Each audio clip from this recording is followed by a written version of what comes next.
Hi everyone, welcome to a 2-minute Google session with Z. What we're going to do every week, we're going to try to release a 2-minute session to do with various aspects of Google, whether it be an update or quick tips or quick shortcuts, just to make your life a little bit easier using Google.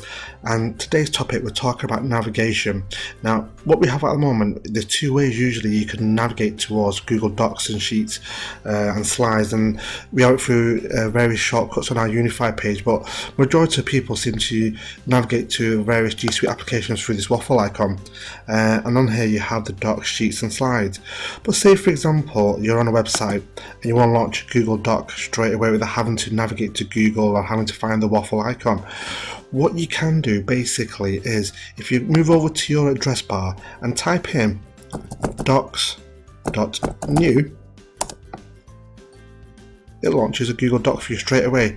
And that's a quicker way of accessing things like Docs and Sheets and Slides without having to go back to the original area of whether it be Unify or Google just to find the Docs icon. Let's try another one. Let's try Sheets. Sheets.new. And there you go.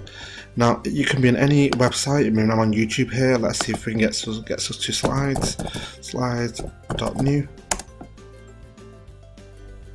And there you go. And what happens here is basically if you start using the docs here, it saves it to the root location of your Google Drive. So again, obviously you don't save, so once you start using it, it'll save it to your root of your Google Drive, and you can move that around to various parts of your team drive or your own personal drive. This also works for things like Forms as well. So if I click on Forms.new,